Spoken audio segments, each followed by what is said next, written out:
اس وقت یہ ہے کہ اصل نماز یہی ہے، یہ سورہ فاتحہ۔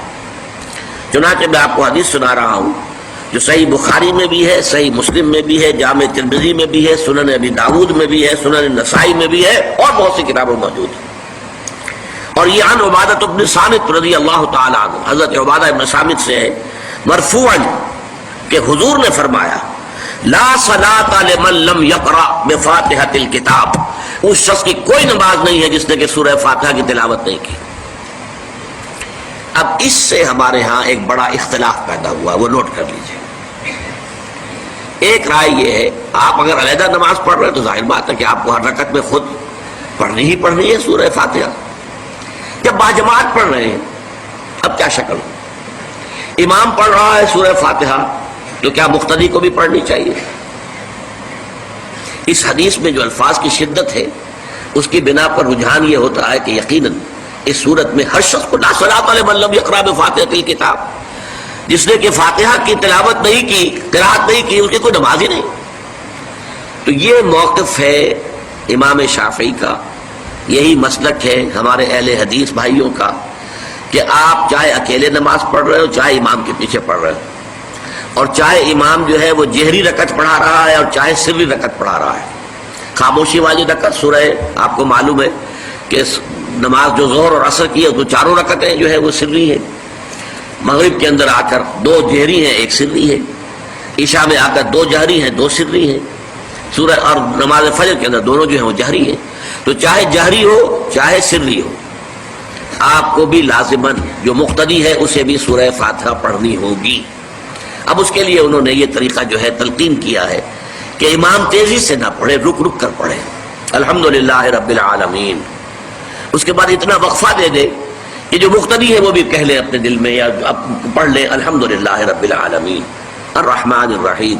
تو یہ رک رک کر پڑھنا، خاص طور پر اگر آپ کو موقع ہوا ہو کسی اہل حدیث امام کی امامت میں نماز ادا کرنے کا تو آپ دیکھیں گے کہ بڑا فرق ہے۔ ہمارے جو حنفی امام الحمدللہ رب العالمین الرحمن الرحیم مالک یوم الدین ایاک نعبد و ایاک نستعین، 4 آیتیں جو ہیں وہ بھی ایک ساتھ میں پڑھ جائیں گے، لیکن یہ کہ عام طور پر جو اہل حدیث حضرات ہیں وہ رک رک کر ٹھہر ٹھہر کر پڑھتے ہیں، ترتیل کے انداز میں پڑھتے ہیں۔ یا پھر دوسری شکل انہوں نے ایک اور کی ہے، یہ آپ سعودی عرب میں جب کبھی نماز پڑھیں گے اور آپ پڑھی ہو آپ نے تو وہاں آپ دیکھیں گے کہ امام جو ہے وہ سورہ فاتحہ پڑھنے کے بعد کوئی 1 منٹ جو ہے خاموش رہتا ہے تاکہ آپ اب جو مقتدی ہیں وہ اس وقفے میں وہ اب سورہ فاتحہ پڑھ لیں، پھر وہ قرات کرے گا، کوئی اور آیات اس نے شامل کرنی ہے تو بعد میں شروع کرے گا، درمیان میں وقفہ ہوگا۔ لیکن ایک مسلک یہ ہے، اور یہ مسلک جو ہے یہ در حقیقت قرآن مجید کی ایک آیت کے اوپر مبنی ہے۔ سورہ اعراف کے آخر میں فرمایا گیا وَإِذَا قُرِئَ الْقُرْآنُ فَاسْتَمِعُوا لَهُ وَأَنصِتُوا، جب قرآن پڑھا جا رہا ہو تو توجہ سے اسے سنو، خود خاموش رہو۔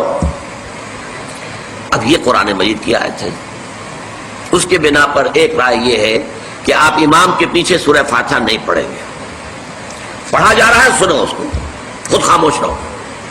اور اس کے لیے وہ دلیل دیتے ہیں کہ یہ شکل ایک وفد کی سی ہے، جیسے کسی بڑی شخصیت کے پاس اگر آپ کا کوئی وفد جاتا ہے، 8-10 افراد ہیں، ان میں اسپوکس مین ایک ہوتا ہے، وہ بات کرتا ہے، باقی سب لوگ موجود رہتے ہیں سنتے ہیں۔ اسی طریقے سے امام جو ہے وہ گویا کہ آپ کا نمائندہ ہے اور وہ پڑھ رہا ہے الحمدللہ رب العالمین الرحمن الرحیم مالک یوم الدین، تو امام کی قرات ہی آپ کی بھی قرات ہو گئی، گویا کہ اس آیت سے اس حدیث سے اختلاف نہیں ہے، اس کی تعبیر سے اختلاف ہے کہ امام کا قرات کر لینا در حقیقت مقتدیوں کی طرف سے بھی قرات ہے۔ اس میں جو حنفی مسلک ہے وہ بہت سخت ہے، اور وہ یہ ہے کہ چاہے سری نماز ہو اور چاہے جہری ہو، ہر کسی بھی حالت میں مقتدی جو ہے وہ سورہ فاتحہ نہیں پڑھے گا۔ اب اس میں ذرا سا سوال پیدا ہوتا ہے کہ جہری رکعت میں تو اس آیت کا اطلاق ہو جائے گا کہ وَإِذَا قُرِئَ الْقُرْآنُ فَاسْتَمِعُوا لَهُ وَأَنصِتُوا، سری میں تو اس آیت کا اطلاق نہیں ہوتا۔ بہرحال یہ مسلک ہے امام شافعی کا، ایک انتہا پر ہے، ہر صورت میں سری ہو یا جہری ہو آپ کو پڑھنی ہی پڑھنی ہے، اور امام ابو حنیفہ دوسری انتہا پر ہے کہ چاہے سری ہو چاہے جہری ہو کسی شکل میں نہیں پڑھنا۔ امام مالک کا مسلک ہے درمیان میں، اور میں اس میں کوئی جھجک محسوس نہیں کرتا کہ میں آپ کے سامنے عرض کر دوں کہ میں اس پر عمل پیرا ہوں۔ وہ کیا ہے جہری نماز میں خاموش رہو اور سنو. اس آیت کا اطلاق ہو جائے گا جب بلند آواز سے پڑھ رہا ہے امام تو پوری توجہ فاستمعوا له، اپنی پوری توجہ کو اس کے سننے کے اوپر مرکوز کر دو اور خود خاموش رہو. سری رکعت میں البتہ جبکہ وہ بھی خاموشی سے پڑھ رہا ہے، آپ بھی خاموشی سے پڑھ رہے ہیں. بہرحال ان چیزوں میں نے یہ سب کچھ بیان کیا ہے تو اس سے جو میرا مقصود ہے وہ یہ ہے کہ معلوم ہو جائے کہ اس میں کوئی بڑی بنیادی بات نہیں ہے. نہ یہ کہ جو حنفی ہیں وہ اس حدیث کا انکار کرتے ہوں کہ لا صلاۃ لمن لم یقرأ بفاتحۃ الکتاب، کیسے وہ انکار کریں گے؟ اور نہ ہی کوئی جو حنبلی ہے یا اہل حدیث ہے وہ قرآن کی اس آیت کا اختلاف جو ہے وہ اختلاف کر سکتا ہے کہ اذا قرئ القرآن فاستمعوا له وانصتوا. لیکن یہ ہے کہ اس کے پھر اس سے جو احکام کا استنباط ہے اس میں اختلاف ہو جاتا ہے، تو اس کو نہیں سمجھنا چاہیے کہ یہ کوئی بہت بڑی اہمیت والی بات ہے. بات کہ جو فرض نماز ہے اصل اہمیت اس کی ہے. ہمارے ہاں عام طور پر مذہبی حلقوں میں اور خاص طور پر جو ذرا متصوفانہ انداز کے رنگ کے لوگ ہوتے ہیں وہ فرض کو تو بس ایسے ہی ادا کر لیتے ہیں کہ جیسے بس اس کی کوئی اہمیت نہیں ہے. بلکہ بعض لوگ وہ بھی ہیں کہ جو فرض کو ترک کر دیتے ہیں. نوافل پر سارا زور ہے، صرف رات کی نماز پر زور دیا جا رہا ہے. فرض نمازوں یہ ہم نے دیکھے ہیں، ایسے لوگ بالفعل دیکھے. یہ تمام چیزیں جو ہیں در حقیقت اس پھر راہ نبوت سے انسان کو ہٹا دینے والی ہیں.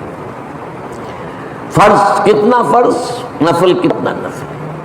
نوافل کے بارے میں جو ہے شریعت سے ثابت ہے، وہ تہجد بھی نافلۃ لک، حضور کے لیے تو لازم تھی، باقی کے لیے لازم نہیں ہے. جو قیام اللیل شروع میں تھا وہ لازم نہیں ہے.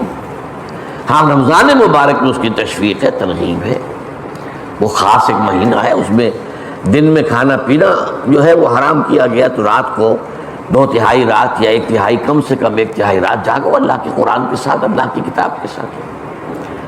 تو یہ اصل میں جو توازن ہے یہ جو ہے بہت ضروری ہے. ارأیت اذا صلیت الصلوات المکتوبات، حضور آپ نے دیکھا، غور فرمائیے کہ اگر میں جو فرض نمازیں ہیں وہ ادا کروں. اب مثلا ایک حدیث مجھے اور یاد آئی، فرض نماز کی اہمیت کو بیان کرنے کے لیے حضور نے فرمایا جس شخص نے عشاء کی نماز بھی جماعت کے ساتھ ادا کی اور پھر فجر کی نماز بھی جماعت کے ساتھ ادا کی، اس کے لیے پوری رات کا قیام لکھ دیا جائے گا. فرض کی یہ اہمیت ہے. فَإِذَا صَلَّيْتُ الْمَكْتُوبَاتِ صلوات المکتوبات وصمت رمضان، اور میں روزہ بھی رمضان کے روزے رکھ دوں. باقی روزہ رکھنا آپ کی مرضی پر ہے، رکھیں، ٹھیک ہے، لیکن وہ جو لازم نہیں ہے. نجات کے لیے لازم جو بیس لائن ہے وہ جو عبادات فرض، اس کے بعد جتنا آدمی اضافہ کر سکے. حالات کو بھی دیکھیں، بعض حالات ایسے ہوں گے کہ اس میں اصل اہمیت جہاد کی ہو جائے گی، قتال کی ہو جائے گی. اب ایسا حال بھی ہو سکتا ہے کہ اسلامی نظام قائم ہے، اسلامی حکومت قائم ہے، نظام خلافت قائم ہے، تو اب قتال کا معاملہ جو وہ حکومت کے ذمہ ہے، حکومت انتظام کرے گی. اگر کہیں 10,000 آدمی چاہیے، 10,000 آدمی نکل آئے چل جانے کے لیے، تو باقی آرام سے گھر میں سوئیں یا نوافل پڑھیں، ساری رات کھڑے رہیں، ٹھیک ہے. یہ تقرب بالنوافل کا موقع ہوگا. لیکن اگر اللہ کا دین جو ہے وہ مغلوب ہے، پامال ہے، اسے پاؤں تلے رودا جا رہا ہے، شریعت کی دھجیاں بکھیری جا رہی ہیں، عوامر کا استہزاء ہو رہا ہے، اور جو منکرات ہیں ان کی تبلیغ ہو رہی ہے، اس وقت آدمی نوافل میں لگا رہے، وہاں تو فرض ہو جائے گا امر بالمعروف نہی عن المنکر، جہاد، اس کی جو بھی تقاضے ہوں، اس وقت سارے تقاضے اس کو بیان کرنے کا موقع نہیں ہے. اس اصل شے وہ ہوگی، اس فرض کو ترک کر کے نوافل میں لگیں گے تو یہ نوافل منہ پر دے مارے جائے. اس کو بہت زیادہ نمایاں کرنے کے لیے میں مثال دیتا ہوں کہ ذرا سوچئے، جب دامن احد میں معرکہ جاری تھا اور صحابہ کی جان پر بنی ہوئی تھی، خود حضور کی جان پر بنی ہوئی تھی، آپ کو معلوم ہے آپ زخمی ہوئے ہیں اور اتنا خون آپ کا بہہ گیا ہے کہ آپ بے ہوش ہو گئے ہیں اور خبر اڑ گئی کہ آپ کا تو انتقال ہو گیا، شہید ہو گئے. اس وقت اگر کوئی شخص مسجد نبی میں بیٹھا ہوا درود کی تسبیح پڑھ رہا ہو یا کوئی اور نوافل ادا کر رہا ہو یا قرآن پڑھ رہا ہو تو اس کے بارے میں کیا حکم آپ کا ہوگا؟ پکا منافق، حالانکہ کام تو وہ اچھے کر رہا ہے. درود کی کتنی فضیلت آئی ہے، اور نوافل ہے، یا قرآن کا پڑھنے کا ایک ایک حرف کا 10 نیکیوں کا ثواب ہے.